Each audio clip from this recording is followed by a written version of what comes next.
사태 초기 해외로부터의 입국을 막지 않아 국내에서 많은 비판을 받았던 한국 정부가 4월 8일부로 조치를 취했습니다. 일부 국가들에 대하여 그동안 이루어지던 사증 면제와 무비자 입국 허용을 중단시킨 것이죠. 그런데 일각에서는 이러한 정부의 움직임이 철저한 큰 그림이었다는 분석을 내놓고 있는데요. 왜냐하면 한국이 입국 금지를 발표한 국가는 다름 아닌 우리 국민의 입국을 금지하고 있는 국가들이기 때문입니다. 그동안 한국은 전 세계에서 현 상황을 가장 잘 컨트롤하는 것으로 평가되고 있었지만 단순히 초기 증가 추이가 빠르다는 이유로 수많은 국가들로부터 입국 거부를 당하였습니다.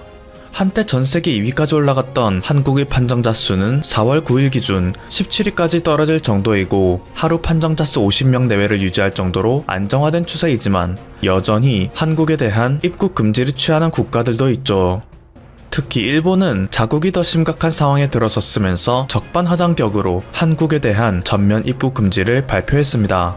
한국은 이러한 국가들의 태도를 지켜보다가 철저한 상호주의에 입각하여 외교적 대응을 한 것인데요. 이 때문에 한국에게 끝까지 입국 금지를 취하지 않던 국가들은 환호하고 있으며 금지를 취했던 국가들은 뒤늦게 사태의 수습에 나서고 있습니다.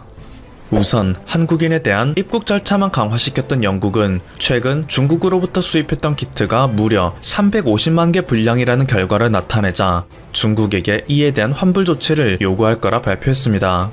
이것은 영국의 데일리 텔레그래프와 뉴스위크 등에서 보도된 내용인데요. 이전에 보리스 존슨 총리가 중국에 대한 큰 분노를 보였음에도 여전히 키트는 중국산에 의존하다 큰 코 다쳤다며 후회하는 모습을 보이고 있습니다. 또한 영국 당국의 늑장 대응으로 인해 LG화학의 대주주가 영국에 무상 지원을 제안했던 한국산 키트의 공급을 놓치게 되자 영국 당국에서는 이에 대한 뒷수습을 위해 한국에 대한 칭찬 행렬에 동참하게 됐는데요. 지난 8일 영국의 재무장관 리시 서낙은 한국에 전화를 걸어 한국의 대응 경험 등을 공유받았습니다. 이때 그는 한국의 키트 조기 개발과 드라이브스루 진료소 운영, 자가격리 진단 앱 운영 등의 창의적 시스템 도입 등을 극찬하며 한국 정부의 대응이 전 세계의 모범이 되고 있다. 많은 나라들이 한국의 경험에 주목하고 있다고 말했는데요. 홍남기 경제부총리 겸 기획자정부 장관은 이러한 영국 장관에게 현 위기로 인해 고통을 받고 있는 영국이 한국산 진단기기를 구매할 수 있도록 민간업체를 주선하겠다 라고 응답했죠. 영국 내부 문제로 인해 골머리를 썩히긴 했지만 영국은 끝까지 한국인에 대한 입국 금지를 취하지 않은 국가로서 한국에게 이에 상응하는 보답을 받은 결과라 할 수 있습니다. 미국 역시 이와 비슷한 상황입니다. 지난 8일 전해진 바에 따르면 한국의 솔젠트가 국내 최초로 미국 연방재난관리청의 비축전략물자 조달업체로 선정되었습니다. 동시에 진단키트 15만 명분 역시 초도 공급하게 됐죠. 또한 한국의 메가이 CS에서 만든 인공호흡기는 미국 FDA의 긴급 사용 승인을 받게 됐는데요. FDA는 한국의 인공호흡기 MTB-1000 모델에 대해 아이부터 어른까지 호흡기 보조를 할 수 있으며 기계적 호흡이 필요한 사람들에게 맞춤 설계되었다. 환자의 체내 산소 농도를 21%에서 100%로 높여주기 위한 병원의 인공호흡 지원에 긍정적인 역할을 하기 적합하다 라고 평가했죠. 미국은 이를 통해 현재 미국이 겪고 있는 극심한 인공호흡기 대란을 어느 정도 극복해낼 수 있을 거라 보고 있습니다. 미국에서는 한국에 대한 동맹국의 의리를 활용한 것 이외에도 특별한 인연을 적극 활용한 사례도 있어 주목받고 있는데요. 미국 메릴랜드의 주지사인 레리 호건은 한국인 김유미 여사를 부인으로 두고 있습니다.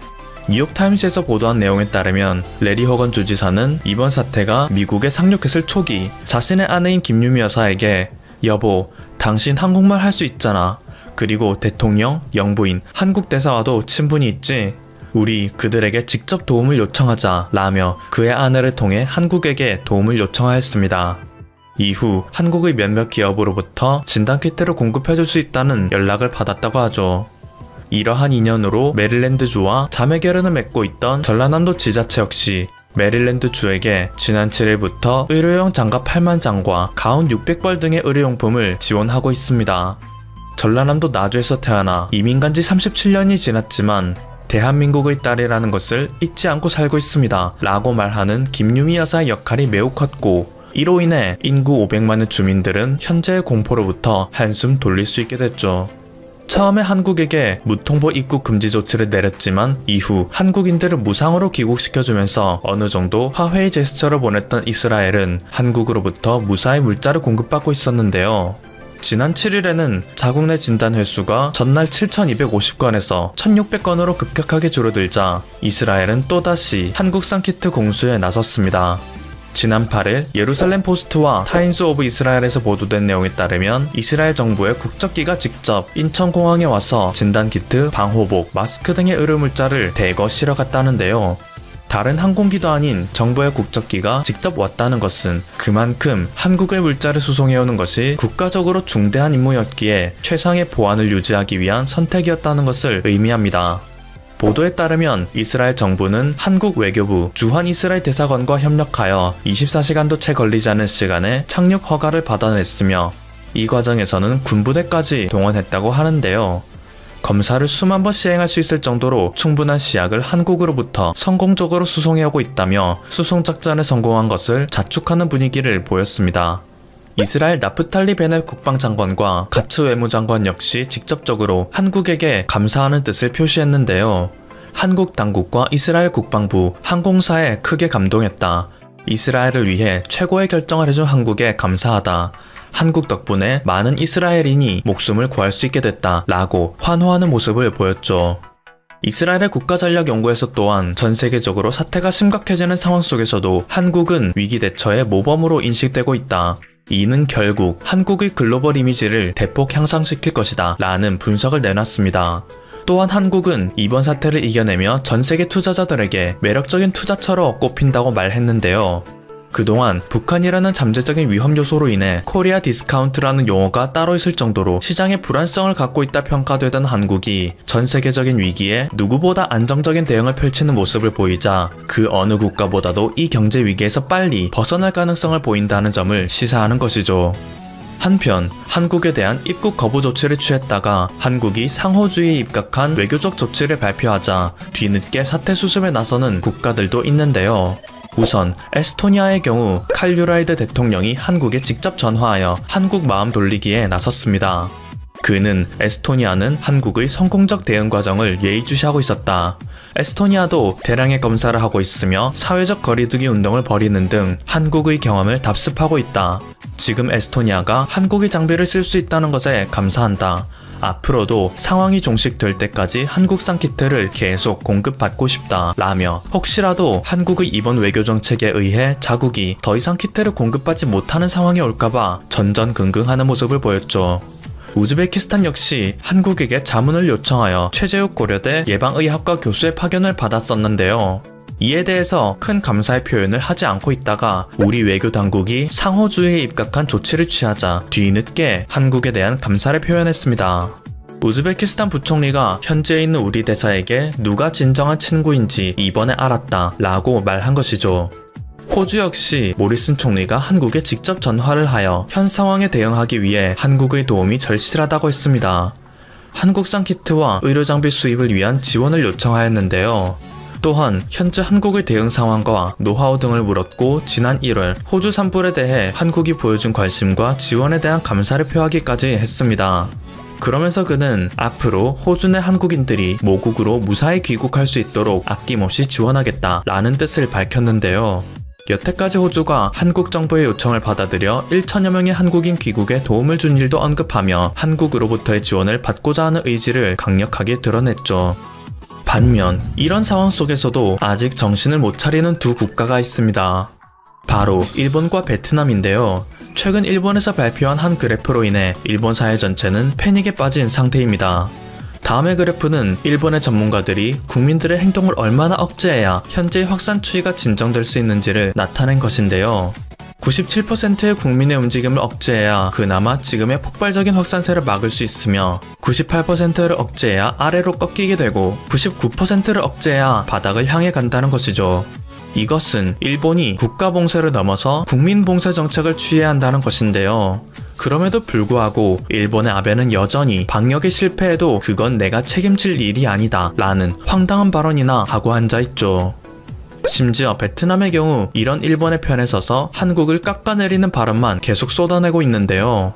아베 신조가 이번 사태에 특효가 있다고 주장하며 각국에 무료로 배부하겠다고 발표한 아비간에 대해 베트남 당국은 대환영 표시를 하고 있습니다.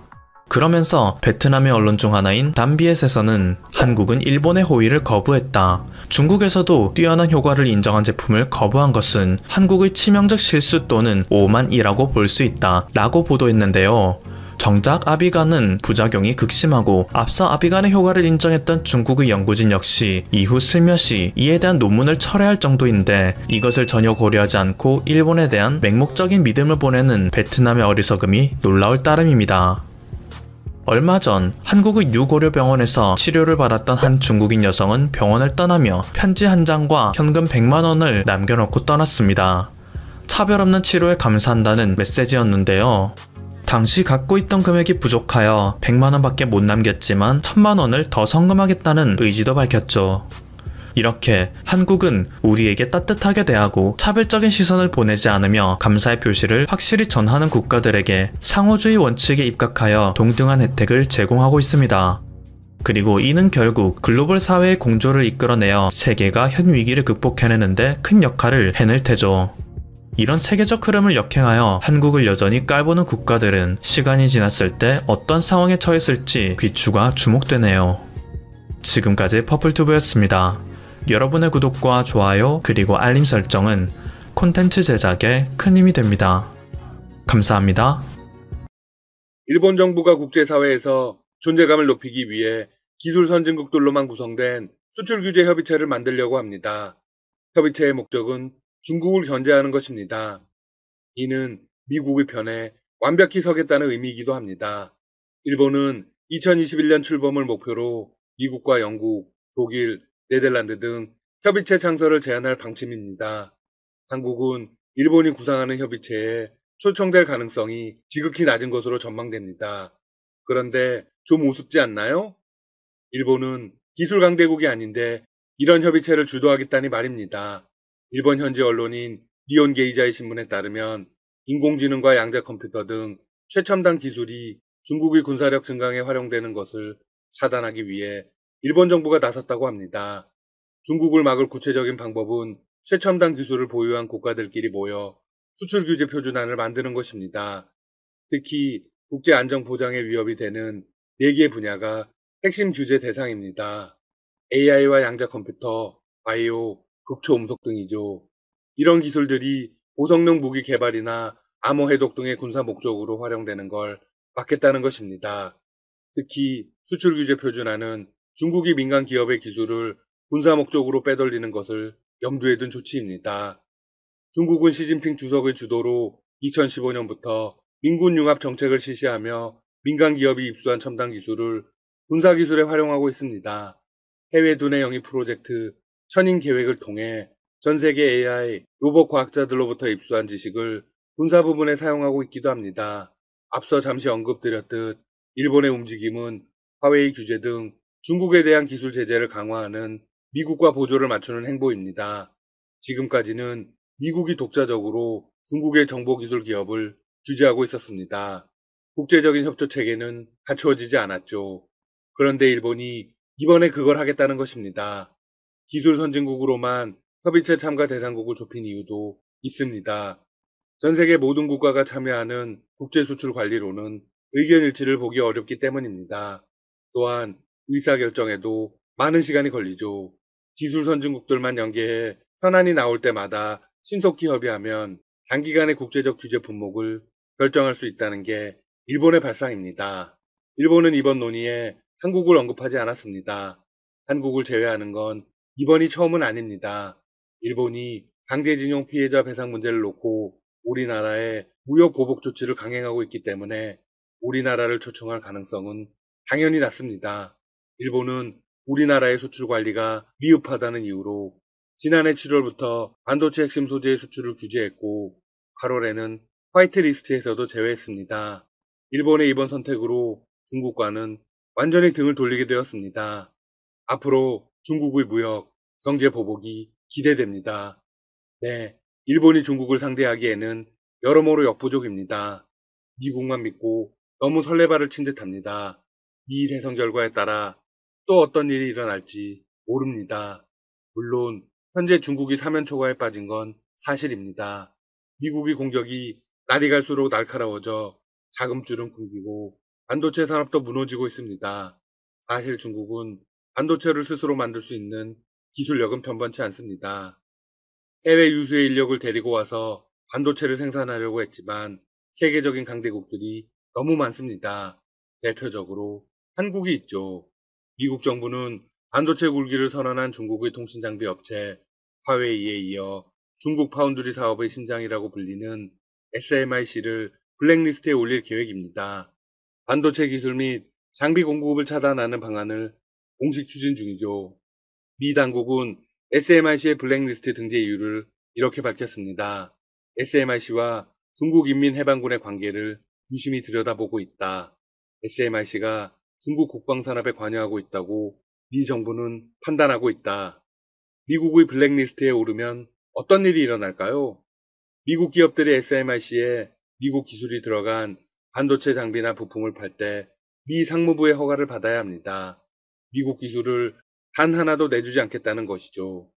화웨이를 비롯해 통신장비 JTE와 이들 기업의 계열사 등 275개 이상의 중국 기업이 이미 블랙리스트에 올라 있습니다.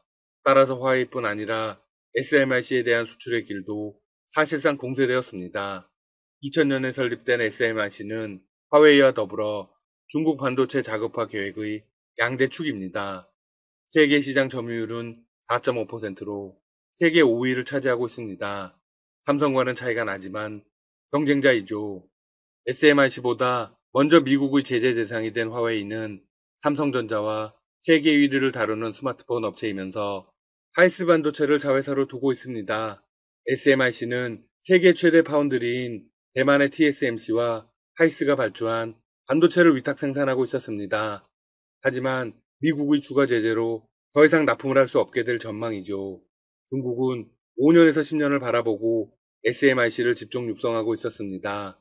하지만 미국은 그 싹을 잘라버리려고 합니다. 또한 SMIC가 화웨이의 시스템 반도체를 납품한 만큼 화웨이에게도 추가 타격이 될 수 있습니다. 이에 중국이 추진 중인 첨단 반도체 육성 전략이 벼랑 끝으로 몰릴 수 있다는 분석이 나오고 있습니다. 사실 중국 정부의 SMIC 육성은 최후의 보루였습니다. 중국 정부가 수십조 원을 쏟아부은 반도체 개발 프로젝트 역시 제동이 걸렸습니다. 대규모 자금 부족이 문제입니다. 관계자들은 언제든 자금줄이 끊어져 프로젝트가 멈출 위험에 직면했다고 밝혔습니다. 현재 중국 전역에서 50개의 대규모 반도체 사업이 추진되고 있습니다. 총 투자비만 무려 2,430억 달러, 우리 돈 289조 원에 이릅니다. 여기에다 중국 정부는 지난해 10월 289억 달러 규모의 반도체 펀드를 새로 조성해 지원하고 있습니다. 2014년에 이어 두 번째로 조성되는 반도체 펀드입니다. 이 펀드에는 중국개발은행 등 중앙정부와 지방정부의 지원을 받는 기업이 대거 참여했죠. 하지만 주요 투자 주체인 중국 지방정부들의 재정난이 한계에 달해 자금 조달이 어려운 데다 선진국 업체들과의 기술 격차는 여전히 큽니다. 따라서 중국의 입장에서는 한국에게 어떤 형태로든 도움을 청할 가능성이 있습니다. 중국은 한국과의 관계를 띄우고 있습니다. 27일 중국은 한국으로부터 인도받은 한국전쟁 참전 군인 유해 귀국 행사를 대대적으로 진행하며 애국주의를 강조했습니다. 행사를 맞아 중국 거리는 한국을 도와 미국에 대항하고 가정과 나라를 지키자는 등 유해 송환을 환영하는 문구로 채워졌습니다. 한중 당국은 이날 오전 인천국제공항에서 중국군 전사자 인도식을 마친 뒤 중국으로 유해를 송환했습니다. 공항에서는 생존 참전 군인과 유가족 등이 참석한 가운데 기념의식이 열렸으며 중국 매체들은 참전 군인의 영웅화에 앞장섰습니다. 의식이 종료된 후에는 유해가 차량에 실려 능원으로 향했습니다. 이동 과정에서는 공안의 도로 통제 속에 수십 대의 경찰 오토바이가 호송을 맞는 등 엄숙한 분위기가 연출되었습니다. 거리는 유해 송환을 환영하는 문구로 가득 채워졌습니다. 일부 주민들은 오성홍기를 흔들며 차량 행렬을 지켜보기도 했습니다. 중국은 한국 전쟁 참전 70주년을 앞두고 한국과의 관계와 애국주의 띄우기 정책을 이어가고 있습니다. 지금까지 닥터시사TV였습니다. 여러분 시청해주셔서 감사합니다. 구독과 좋아요 부탁드립니다.